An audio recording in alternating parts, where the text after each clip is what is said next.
when my son barked, "You'll either do as I say or get out of my house." I didn't rise to the bait. Instead, I smiled faintly, picked up my suitcase, and walked out, leaving behind the home I had poured my life into. He expected me to fold like I had before. But this time, it was going to be different. A week later, I had 22 missed calls, and that was nowhere near the end of my plan. They were going to regret every word, every smug look. My house keys were still warm in my palm when I pushed open the front door, grocery bags digging into my wrists. The Saturday afternoon sun streamed through the living room curtains, giving everything that golden spring glow that used to warm my heart. Not today. Jason was sprawled in my leather recliner, Linda's last gift to me before cancer claimed her. His socked feet were propped up, a half-empty beer dangling from his fingers. The TV remote sat on his belly like he owned the place, which he probably believed he did. Without even glancing away from the basketball game, he said, "Grab me another beer from the fridge while you're up." I set the grocery bags down slowly, feeling the weight of milk jugs and bread. The plastic handles had left angry red grooves across my palms. "Excuse me," I asked. "You heard me," Jason replied, eyes still locked on the screen. "Corona. Not that cheap stuff you drink." Something cold coiled in my chest. I'd bought those Coronas specifically for him, spending my Social Security check on beer I wouldn't touch. "Jason, I just walked in. I need to put these groceries away." That finally got him to look at me. His face carried that all-too-familiar smirk, the one that said I was being difficult. "What's the big deal?" "You're already standing. I'm comfortable." "The big deal is, this is my house," I said evenly. Jason dropped his feet to the floor with a thud. He stood slow and deliberate, using his size to loom over me. At 30, he was taller and broader than me, but I'd been dealing with bull-headed men long before he was born. "Your house funny. Amanda and I live here. We pay the bills with my money." He stepped in closer, beer still in hand. "Look, Dad, we can do this the easy way or the hard way. You want to keep living here peacefully? You play along. Simple as that." The kitchen door swung open, and Amanda appeared, blonde hair pulled back in a messy ponytail, dish towel in hand. She took in the scene, Jason standing over me, the air thick enough to choke on. "What's going on?" she asked, her voice carrying that edge I recognized from her colder moments. "Your father's being difficult," Jason said without looking away from me. "I asked him to get me a beer, and he's making a federal case out of it." Amanda looked at me like I was a stubborn child. "Ed, just get him the beer. It's not worth arguing over."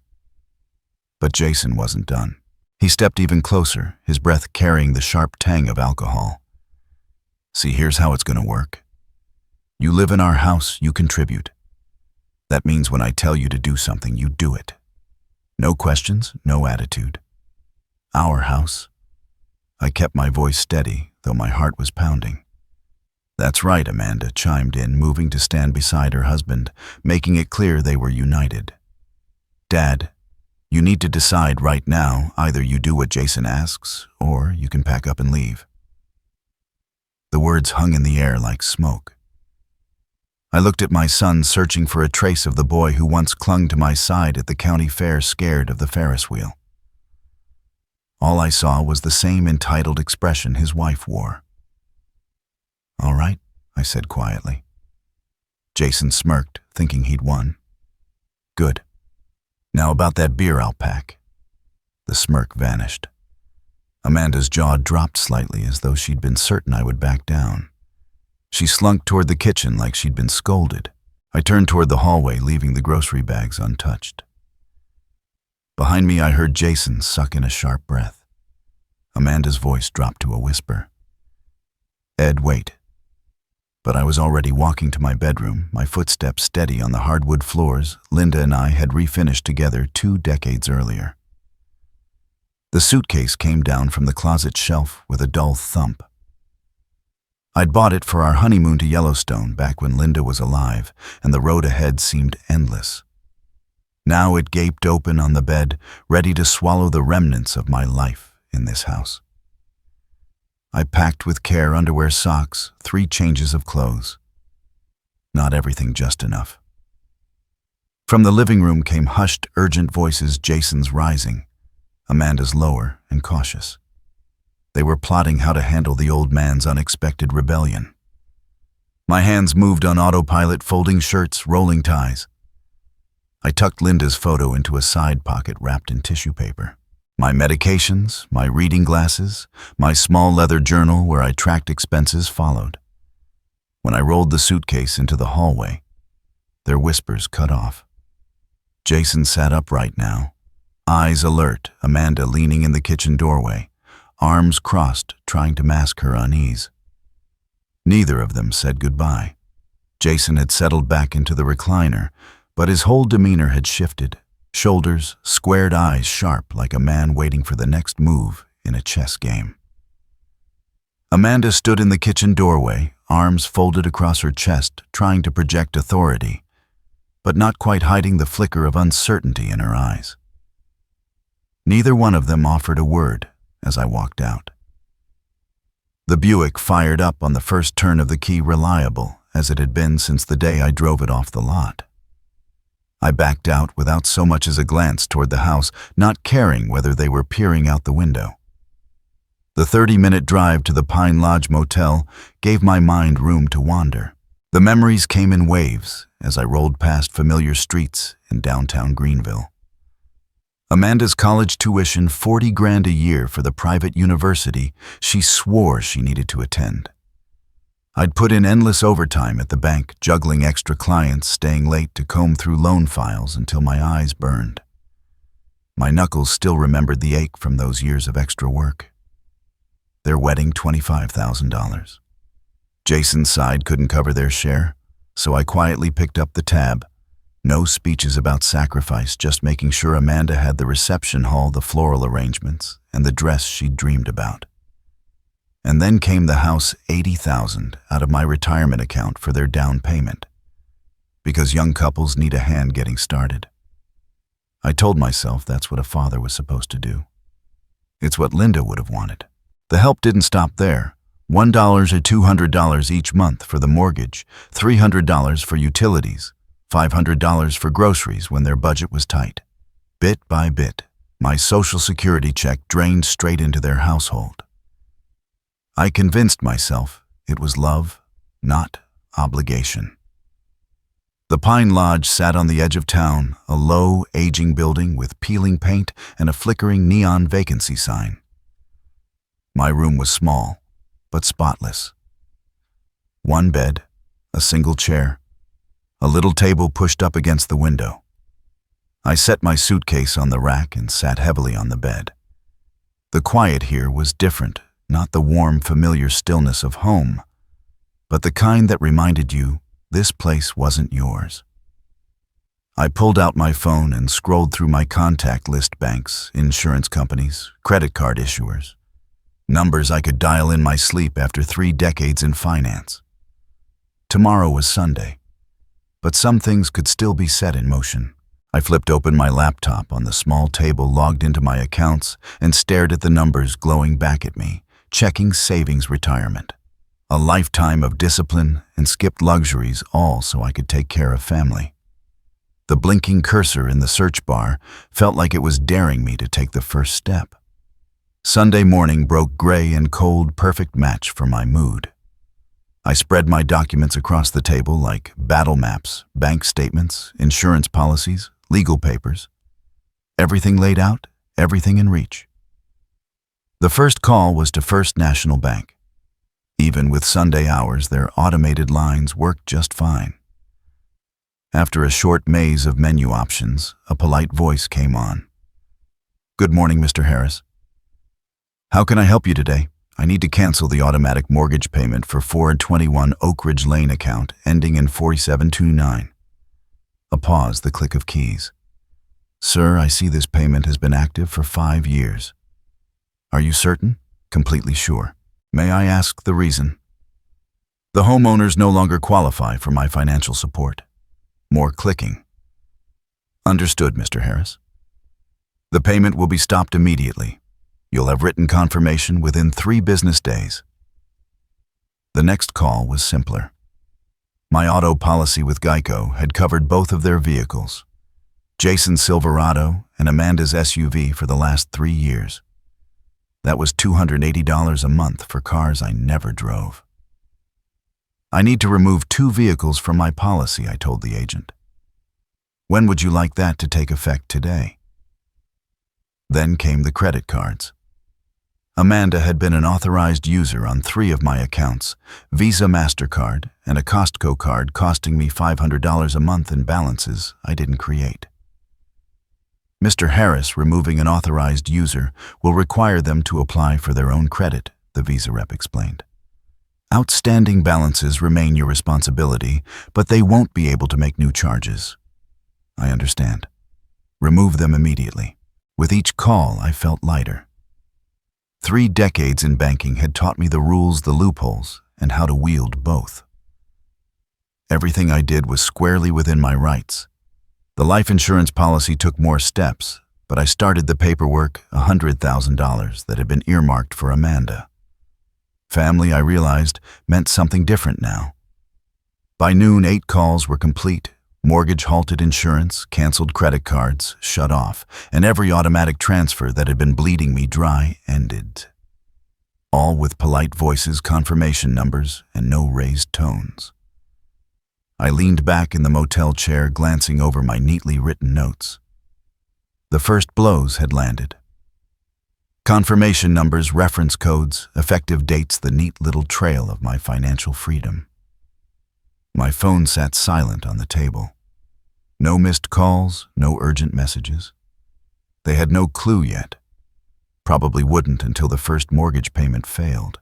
Once that first bill landed in their mailbox, with their names instead of mine, the shock would hit soon enough.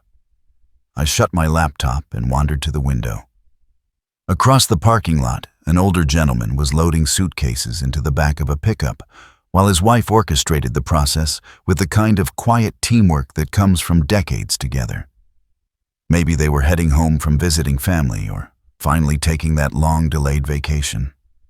I envied that rhythm, that effortless partnership. Linda and I used to move like that, wordless in sync. My phone buzzed on the table, showing an unknown number. I let it ring out. The week passed quietly for me, but I knew it wasn't the same for them. I settled into a routine at the Pine Lodge coffee, from the lobby breakfast at the little diner 2 blocks over, and long walks through Greenville's quieter neighborhoods. Meanwhile, my phone gathered missed calls like unwanted souvenirs. By Wednesday, there were 12 messages. By Friday, 22. I listened to them in order, hearing the progression: confusion, irritation, then panic. The first few were casual Amanda, asking if maybe there'd been a bank glitch with the mortgage. Jason leaving clipped messages about his car insurance lapsing. But by midweek, the edge in their voices sharpened into fear. "Dad, what the hell is going on?" Amanda's voice cracked. "The bank says you stopped the automatic payment.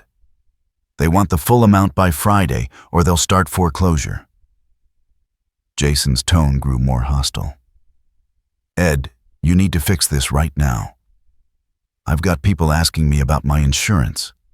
You're making us look like deadbeats."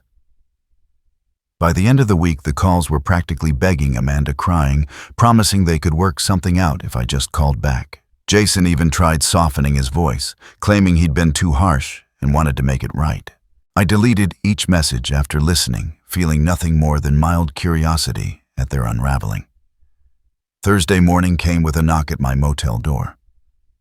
Through the peephole, I saw both of them. Amanda in a wrinkled sweater, Jason in his work shirt, both looking like they'd been awake half the night. I opened the door, but didn't step aside.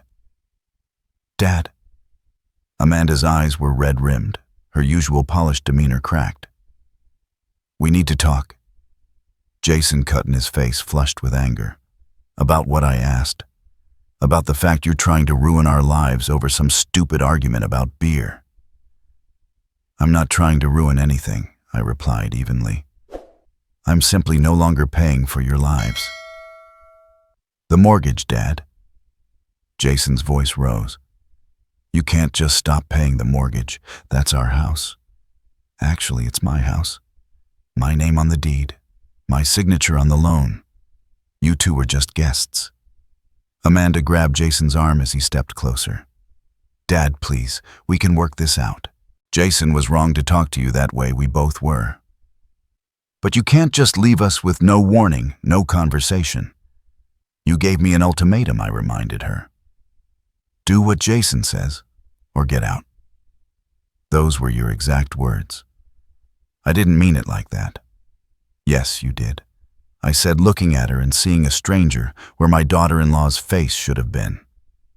You meant every word, you just didn't expect me to choose option 2. Jason tried to shift tactics, his voice adopting a forced calm. Look, we all said things we didn't mean.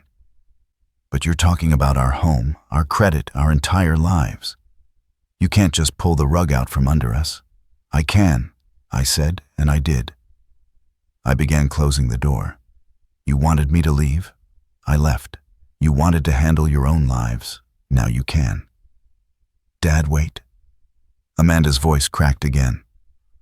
What about family? What about everything we've been through together? I paused, studying her face. For just a second, I saw a flicker of something familiar, like when she used to stop by with fresh-baked cookies for me after Linda passed. But that kindness had long since been replaced by a loyalty to Jason that let her watch him humiliate me in my own living room. Family works both ways, sweetheart, I said quietly. I spent 5 years taking care of you both. When it was time for you to take care of me, you chose him instead. Jason's fake composure cracked. You crazy old bastard, you can't just... I can call the police if you keep raising your voice, I interrupted. This is private property, and you're disturbing the peace. They stood there, probably seeing me for who I really was, for the first time in years. Not the soft-hearted dad they could lean on, not a walking ATM, but a man who'd finally learned to say no. Jason grabbed Amanda's elbow. Come on, we'll figure this out ourselves. They headed back toward their car, Jason's usual swagger replaced with a hunched, uneasy walk. Amanda glanced over her shoulder as if she were looking at a stranger. I watched them drive off, then shut the door and went back to my laptop. There were still more calls to make, more accounts to close. Cutting the financial cord was far from over. What I needed now was coffee and a clear head. The diner on Main Street had always been my refuge back when Linda was alive. She'd meet me there after her doctor visits, and we'd split a slice of apple pie while talking about nothing important. Tuesday morning, I walked the familiar 3 blocks, my breath visible in the crisp mountain air. The familiarity grounded me after yesterday's standoff. That morning, I'd organized my paperwork again, bank statements, confirmation numbers, spread out like maps before a battle. The diner's bell chimed as I stepped inside. The comforting mix of coffee steam and bacon grease wrapped around me like an old sweater. I had just settled into my usual corner booth when a familiar voice called out, Ed Harris. Well, I'll be damned. Robert Bob Hayes rose from a table by the window, newspaper tucked under his arm. We'd worked together at First National Bank for 15 years before he transferred to the main branch. Bob had handled the big commercial loans. I'd managed personal accounts. Plenty of coffee breaks together over the years had made us friends. Bob, I said, standing to shake his hand. Good to see you. Mind if I join you? Haven't seen you since Linda's service. Without waiting for an answer, he slid into the booth across from me. Heard you moved out to Pine Lodge. Everything all right? The waitress brought coffee before I could respond. I took the pause to decide how much to share. Bob was a good man, but he was also a banker. Family situation, I said finally. Needed some space to think things through. Bob nodded slowly, studying my face. That son of yours tried to pull a fast one on us a few months back. My cup froze halfway to my lips. What kind of fast one tried to take out a home equity loan on your place? $50,000. Claimed it was his property. Came in with paperwork and everything. The hum of the diner faded into the background. My house. That's right. Brought in documents that looked legit at first glance, but when we ran the title search, Bob shook his head. All came back to you. Clean title, no co-signers, no liens, nothing that would give him a claim. I set my cup down, carefully processing. When was this? December? Maybe January? I handled it personally because of the amount. Bob leaned in, lowering his voice. Ed, this wasn't a misunderstanding. It was deliberate fraud. The documents were forged. A cold realization hit me 3 months ago. Jason had already been plotting to steal from me. This wasn't about our recent fallout. This had been in motion long before. Did you report it? I asked. We denied the loan and flagged his info in our system. Technically, since no money changed hands, it's a gray area legally. But I kept copies of everything. You're telling me you really didn't know? He asked, reading the shock on my face. I shook my head, thinking about all the mortgage payments I'd made for them, all the nights Jason griped about being broke while secretly planning to rip me off. What would he even use the money for? Bob glanced around, then leaned closer. According to the paperwork, home improvements. But word around town is Jason's in deep with gambling debts. Pretty heavy ones. How heavy? James Morrison might know more. You remember Detective Morrison? He mentioned Jason's a regular at Glacier Peaks Casino. I did remember James. We'd served together on the church building committee, and his daughter had been in Amanda's graduating class. If James said Jason was gambling, it was as good as fact. Bob, I appreciate you telling me this, I said, pulling out my wallet to pay for the coffee I'd barely touched. Be careful, Ed. A man willing to forge documents to rob his own family might do worse when he's desperate. I walked back to Pine Lodge with my thoughts racing. Suddenly, Jason's beer-demanding attitude and open disrespect made perfect sense. To him, I'd never been his father. I was a mark, a steady cash source for his habit. The ultimatum he gave me hadn't been about control. It was about keeping the pipeline open. Back in my motel room, I opened my laptop and started a new document. Jason Harris. Evidence. Bob's news was just the tip of the iceberg. If Jason had lied about this, what else had he been hiding? The courthouse closed at 5. That gave me 1 hour to file the paperwork that would change everything. After lunch, I drove straight from the diner to the Greenville County Courthouse, a tall, weathered brick building that had once felt intimidating to me as a young man, but today felt like an ally. The clerk's office was on the 2nd floor, staffed by a middle-aged woman who processed my eviction notice with calm precision. Mr. Harris, you understand this is your son's residence? She looked over the property deed I'd handed her, comparing it to the eviction documents. It's my property. The occupants have violated the terms of their stay. And what terms are those? I'd come prepared for that question. A verbal agreement requiring mutual respect and contributing toward household expenses. Both have been broken. She stamped the paperwork with practiced authority. 30-day notice period begins today. If they contest it, we'll schedule a hearing. Otherwise, the sheriff will serve the final papers after the deadline. How long before they get this? I asked. The sheriff's department handles service of process, usually within 48 hours. I thanked her and took my copies, feeling the solid weight of legal authority on my side now. No more manipulation, no more emotional guilt-tripping.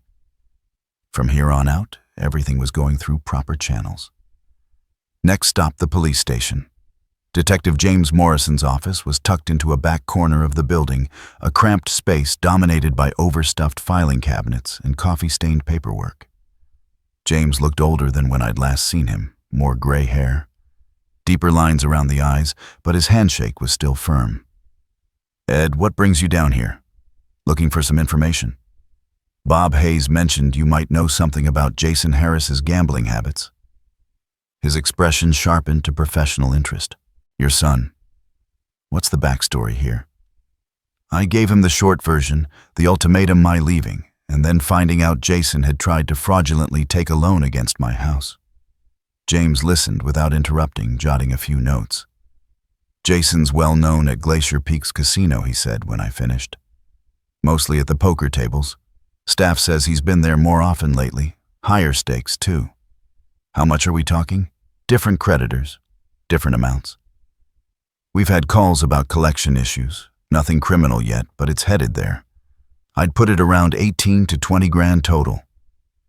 The number hit me like a slap. My son had been living under my roof, eating my food, demanding my respect, while burning through enough money to buy a good car. Who does he owe? Some legit lenders. Others, less reputable.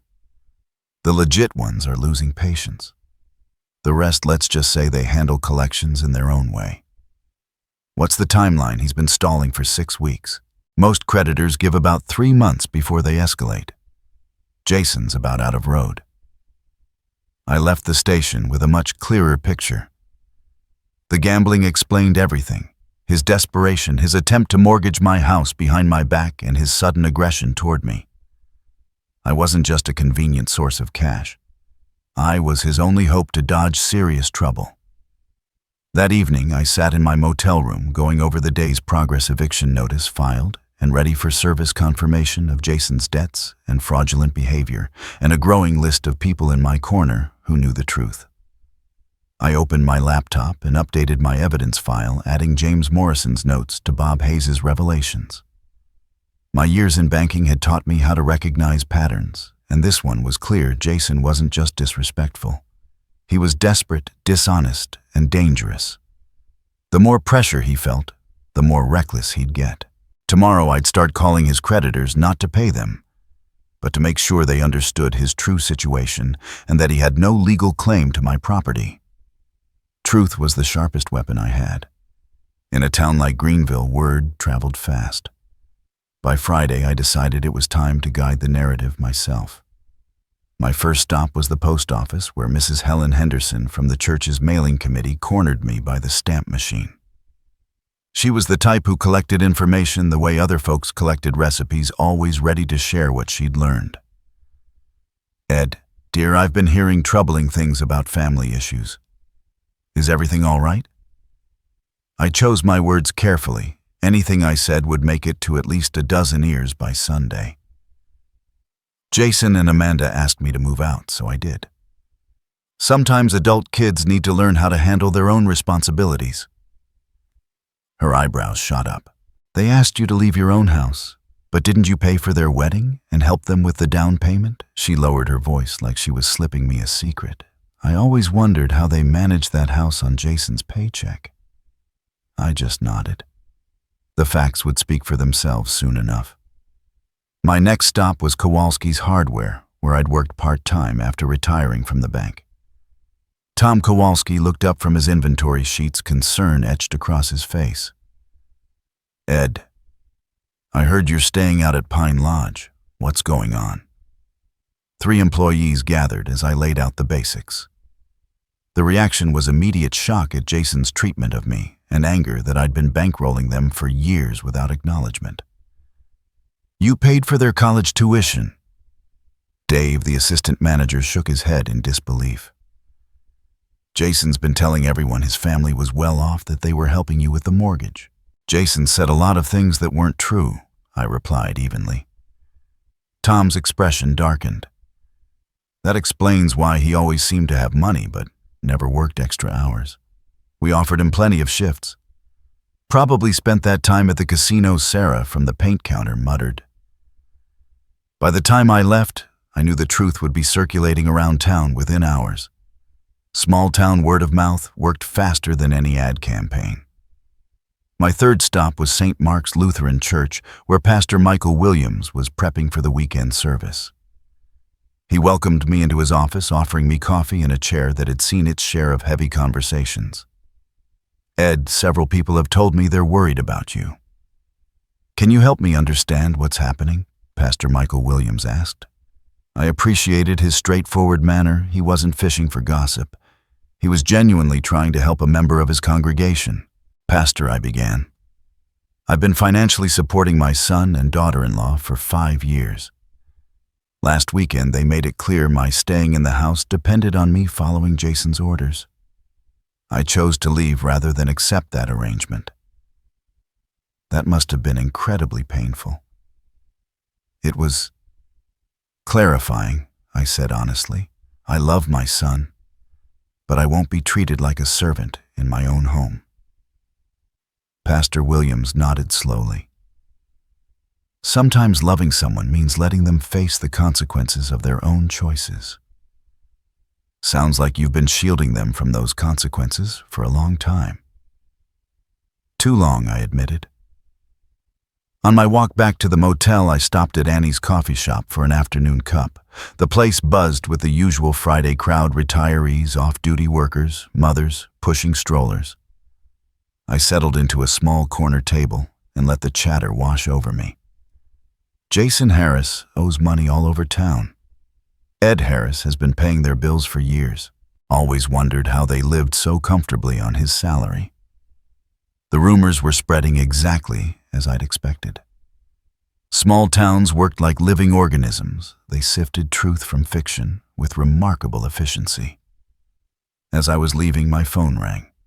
It was Mrs. Carol Patterson, my next-door neighbor of 20 years. "Ed, I hope you don't mind me calling. I just wanted you to know there's been a lot of shouting at the house lately, mostly Jason, but Amanda too. Yesterday, the police drove by twice. Thank you for letting me know, Mrs. Patterson. I appreciate you keeping an eye on things. Are you safe where you're staying? Do you need anything?"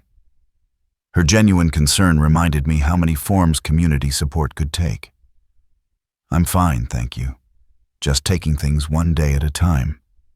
That evening, I sat in my motel room, replaying the day's conversations. The social pressure was building on its own. I didn't have to push; people could see the injustice for themselves. Then my phone rang again, an unknown number. But I recognized the area code. Probably one of Jason's creditors. I let it go to voicemail and then listened. "This is Marcus Webb from Frontier Financial Services.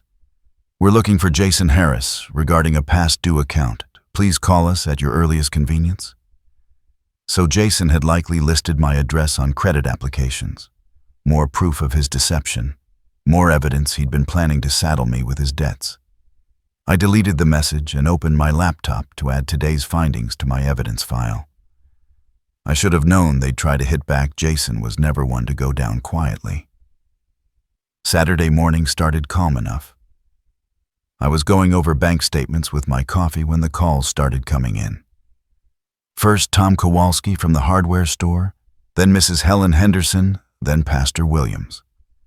Each one had the same warning: Jason was making the rounds in town, spinning a different version of events. "Ed, you need to know what he's saying." Tom told me, his voice tight with frustration. "He came in here about an hour ago, loud as anything, telling folks you abandoned them without warning. Says you promised to take care of them for life and then changed your mind out of spite." "What exactly did he say?" I asked. "That you're having some kind of mental breakdown. That you threw them out because Amanda wouldn't let you control every decision in their lives." Tom hesitated. "And he's claiming there's some kind of family medical emergency that needs money, and you're refusing to help." I thanked Tom and hung up, already piecing together what this meant. Jason's desperation to manage public perception meant his creditors were closing in. The next call confirmed it. "Mr. Harris, this is Detective James Morrison. Just giving you a heads up, Jason was here this morning filing a complaint for elder abuse. Claims you're being manipulated by someone at the bank into making bad financial decisions." "Elder abuse," I repeated flatly. Total nonsense, of course. But he's trying to create a record of supposed mental incompetence. I told him we'd need medical proof and witness statements, which he obviously can't provide. 20 minutes later, my phone rang again. Amanda's number. "Dad, please pick up," she began, her voice thick with tears. "I know you're angry, but there are things you don't understand. I'm pregnant, Dad. The stress from all this is making me sick. The doctor says if things don't calm down, I could lose the baby."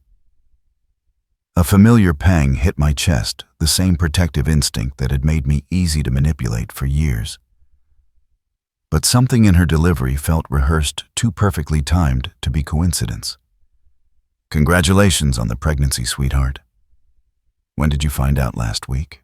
Right before everything fell apart, she said, her voice breaking just enough to sound believable.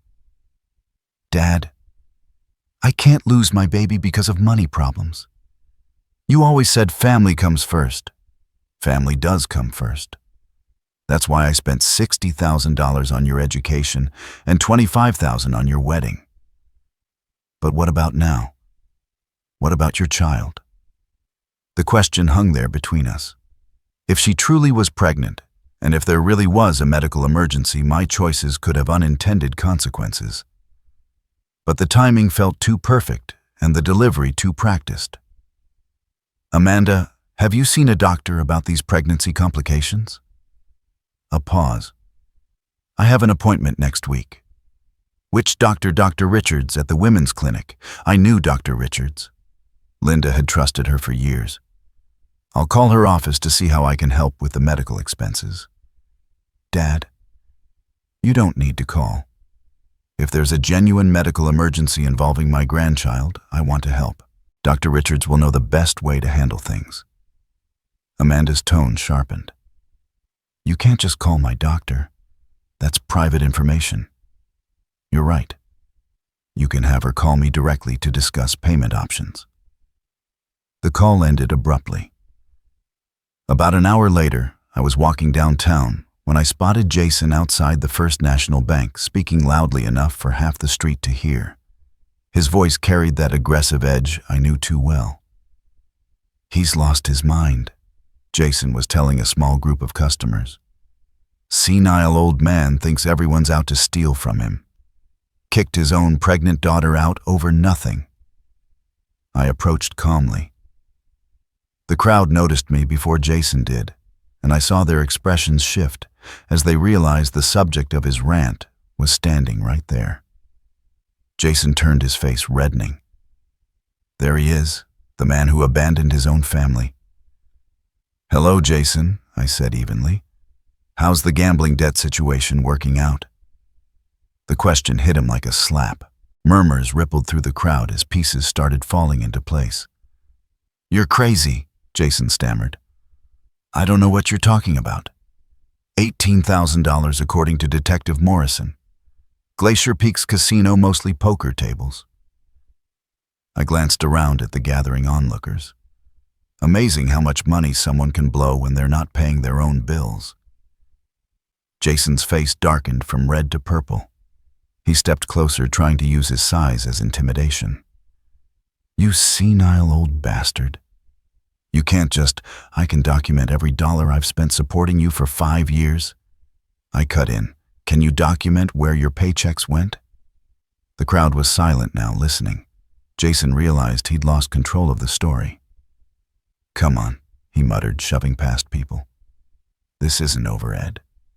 I watched him storm away, noticing a few folks pulling out their phones. The truth would be all over social media before the hour was up. Back at the motel, I opened my laptop and typed up the day's events. Jason's smear campaign was crumbling because it was built on lies, and lies can't survive in daylight. The community knew my reputation too well to believe talk of senility or vindictiveness. Still, the pregnancy claim bothered me. If Amanda really was expecting, the stakes had changed. I needed proof before moving forward. I called Dr. Richards' office. If there was a real medical issue, I would help, but I wasn't going to be played by a fabricated crisis. Jason's public outburst had crossed the line. Back in my room, I picked up the phone and called Detective James Morrison. James, we need to talk. Jason's behavior today shows a pattern of escalation that worries me. How so? He confronted me in public, made threatening gestures in front of witnesses, and his whole demeanor screamed that he's losing control. I glanced out my motel window toward downtown. I'd like to file a formal complaint and explore protection options. Come in tomorrow morning. Bring any documentation you have. But I didn't have to wait until morning. Steve Brennan, the night manager at Pine Lodge, knocked on my door an hour later. Mr. Harris, that man who was yelling in the parking lot earlier, he came back about 20 minutes ago. He stood outside your door for maybe 5 minutes, then left. Made a couple of guests uneasy, Steve Brennan told me. A retired Army sergeant, Steve had seen enough bad situations brewing to recognize trouble when it was coming. Did he say anything specific, I asked. Muttered something about teaching old fools lessons. I've got it on the security cameras if you want it. Security footage, hard evidence of Jason's threatening behavior on private property. Steve, would you be willing to hand that over to the police? Absolutely. A guy like that shouldn't be out here intimidating senior residents. The next morning, I was at the police station with Steve's USB drive and a written timeline documenting Jason's escalating behavior. Detective James Morrison went through everything with careful precision. Ed, this is a clear pattern of intimidation, he said. Along with what I saw yesterday at the bank, we've got enough for a restraining order. What does that involve, I asked. Legally prohibits Jason from coming within 500 feet of you or your property. If he violates it, he's arrested on the spot. James leaned back in his chair. There's something else you should know. He met with a lawyer on Friday to ask about adverse possession laws. The words hit like ice water. Squatters' rights? Exactly. He was trying to find out if he could claim ownership of your home just by living there continuously. Montana requires 5 years of hostile occupation. He's been there 3. My guess, he was going to bide his time for another 2 years and then file. I was staggered. Jason hadn't just been freeloading. He'd been running a long-term con to take my house through a legal loophole. Does he have any valid claim? Not a chance. Adverse possession only applies without the owner's permission. You let him stay there, and he's never paid rent or property taxes. There's no legal basis. But it does show premeditation. He's been planning this for years. What about the restraining order? I can fast-track it with the evidence you've brought. You'll have it in hand this afternoon. I left the station with a much sharper picture of my son's character. That beer incident months ago hadn't been about respect. It was about protecting a scheme that would end with him stealing my home. Back in my car, I pulled up my contacts. Time to make some strategic calls. The first was to Marcus Webb at Frontier Financial Services, one of Jason's creditors who'd been leaving messages. Mr. Webb, I'm returning your call about Jason Harris. Just to clarify, he no longer lives at my address and has no legal claim to my property. He's been using my address on his credit applications. He was a guest in my home, and I evicted him last week. If you're trying to find him, he's working at Mountain View Auto Dealership on Highway 93. The second call was to Continental Credit Recovery. This is Edward Harris. You've been calling about Jason Harris's debts. Just so we're clear, he has no ownership interest in my property and doesn't live there anymore. Each call was short and factual. I wasn't paying a cent toward Jason's debts or giving out personal details, just correcting the false information he was using to dodge his creditors. By noon, I'd spoken to 6 different collection agencies. Jason's carefully stacked house of cards was about to come crashing down. That afternoon, Judge Morrison signed my restraining order. Jason Harris was now legally barred from coming within 500 feet of me or my property. Violated, and he'd be arrested on the spot. Driving back to Pine Lodge, I felt a deep satisfaction. Justice applied the right way. Jason had spent 3 years setting up a plan to take my home. Now he couldn't even legally walk up the driveway. My phone buzzed with a text from an unknown number. "This isn't over, old man." I forwarded it straight to Detective Morrison and then blocked the number. Evidence gathering had become second nature to me now. Monday morning, I filed the restraining order paperwork. By lunchtime, I was watching Jason's world unravel from multiple angles. The courthouse clerk stamped the final copy with brisk efficiency. "Mr. Harris, this order takes effect immediately. Any contact or approach within 500 feet is a violation." I thanked her and walked to my car, knowing a sheriff's deputy would be handing Jason the papers within hours. My phone was already ringing. "Ed, this is Mike Brennan from Mountain View Auto." Mike was Jason's boss, a straight-shooting businessman who'd built his dealership on trust and a good name. "I need to ask you something directly. Are the things Jason's been saying about you true?" "What's he been saying?" "That you had some kind of breakdown and threw him out because of dementia. And that there's a family medical emergency you're refusing to help with." Mike's voice carried a note of skepticism. "Thing is, Ed, I've known you for 20 years. This doesn't sound like the same man who co-signed my son's first car loan." Mike Jason gave me an ultimatum: follow his orders or leave my own home. I chose to leave. There's no medical emergency, and my mind's as sharp as my banker, my lawyer, and Detective Morrison can all confirm. A long pause. I was afraid of that. "Ed, I've had 3 customers today mention Jason owing them money. One recognized him from the casino. This is bad for business. I'm going to have to let him go. Can't have that kind of baggage around customers who are making big purchases." 20 minutes later, I was having coffee at Annie's when I saw the first debt collector's van pull up in front of my old house, Continental Credit Recovery, printed right on the door. I'd already spoken to them Friday about Jason's false address. My phone rang Amanda's number. "Dad, there are men at the house asking about Jason's debts. They want to know about our assets, our income, everything." Her voice trembled with genuine panic now.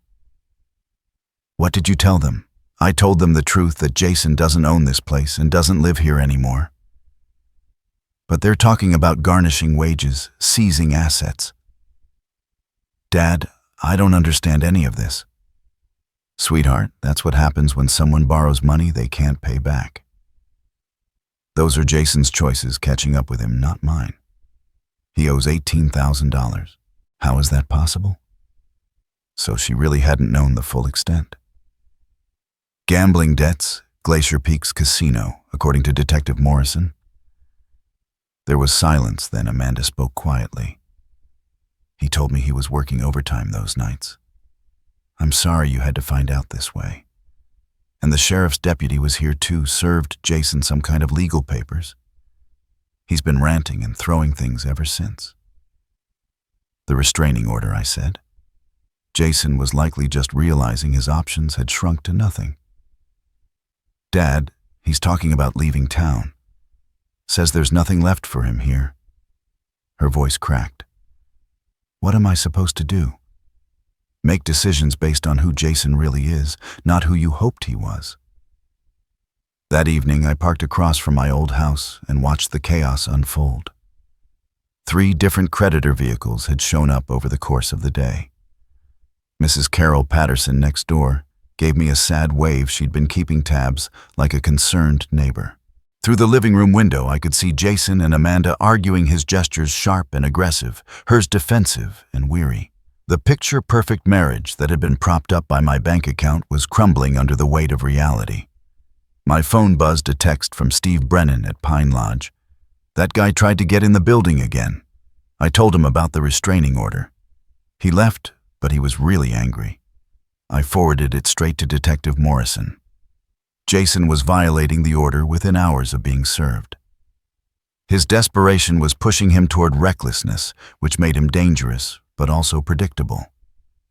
A man with gambling debts, no job, and legal trouble has only a few options: face it like an adult or run.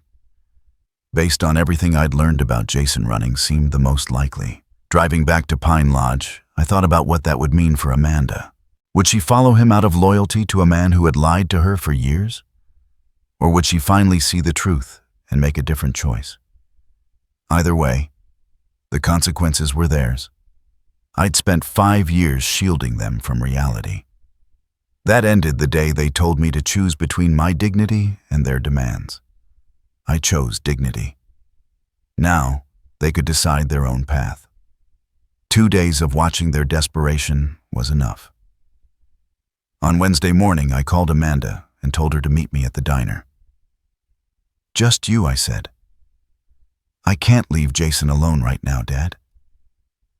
"He's really struggling with everything that's going on," she said. "Then we have nothing to discuss. The restraining order means I can't be around him anyway." A long pause. "Where do you want to meet?" she finally asked. "Main Street Diner, 2 o'clock. Back corner booth somewhere we can talk without distractions." I got there early and chose a seat facing away from the street. I wanted this meeting to be about the conversation itself, not either of us glancing nervously at passing cars. When Amanda walked in, she looked older than her 30 years, stress lines around her eyes, fingers fidgeting with her purse strap. She slid into the seat across from me and jumped right in. "Dad, I know you're angry, but Jason's lost his job and the debt collectors won't stop. The phone rings all day. People keep coming to the door demanding money we just don't have." I let her finish, then spoke calmly. "I'm offering you one chance to end this with some dignity, Amanda." "What do you mean, public acknowledgement of the truth?" "Complete transparency about how much I've supported you both and an honest explanation for why I left." Her face flushed. "You want me to humiliate myself in front of the whole town. I want you to tell the truth." That's not the same thing. What kind of acknowledgement? I'd spent the last 2 days mapping out exactly what justice would require. You speak during Sunday testimony at church. You send a letter to the Tribune editor. You make a Facebook post visible to all our mutual contacts. And you include everything: college tuition, wedding expenses, mortgage payments, and the ultimatum that drove me out of my own house. Dad, people will think. They'll think you had a father who loved you enough to sacrifice his retirement for your happiness, and that you took it for granted until it was gone. Amanda stared at her untouched coffee. "What about Jason? Jason is no longer part of anything involving me. The restraining order stays in place. If you stay married to him, that's your choice. But it means choosing him over any relationship with me.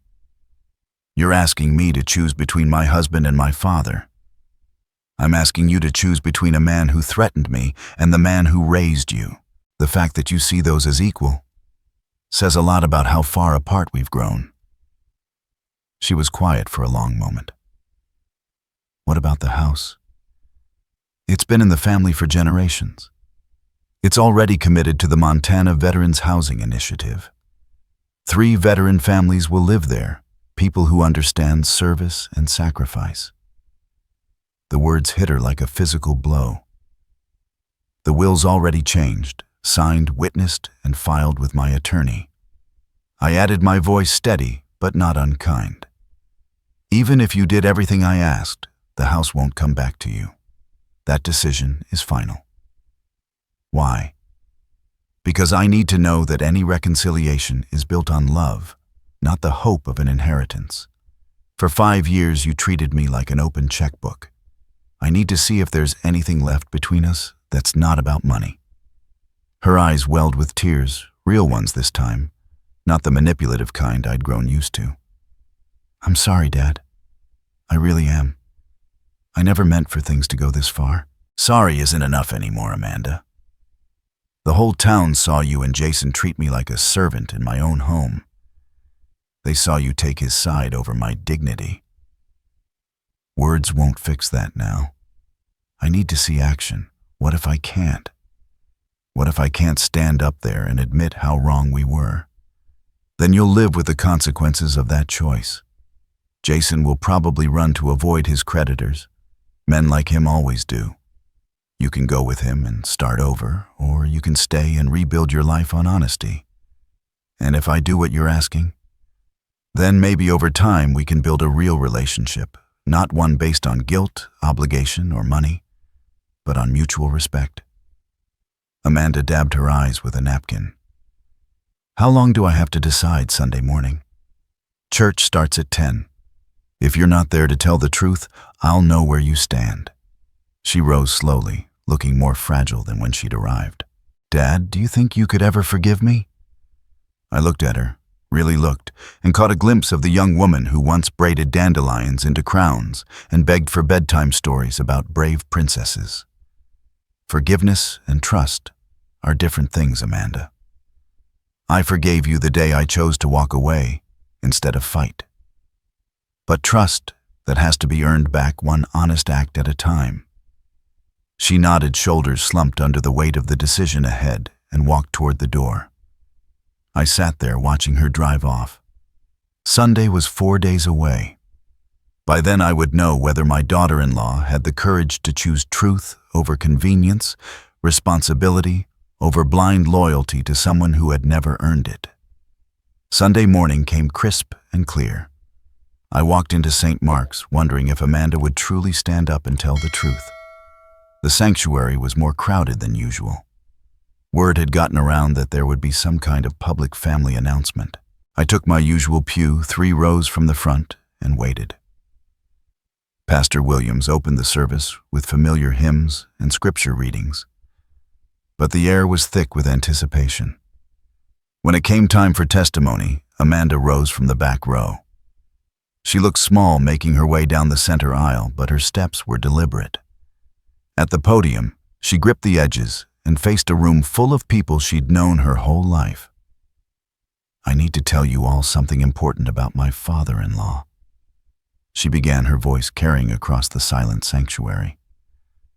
For the past 5 years, Edward Harris has been supporting my husband and me financially. He paid $160,000 for my college education when I could have gone to a state school. He paid $25,000 for our wedding when Jason's family couldn't cover their share.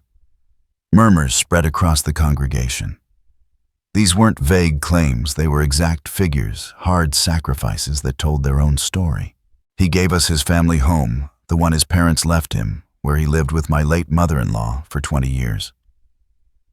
When we fell behind on the mortgage, he paid it. When we needed groceries, utilities, car insurance, he covered it all while living on his Social Security check. Her voice grew stronger.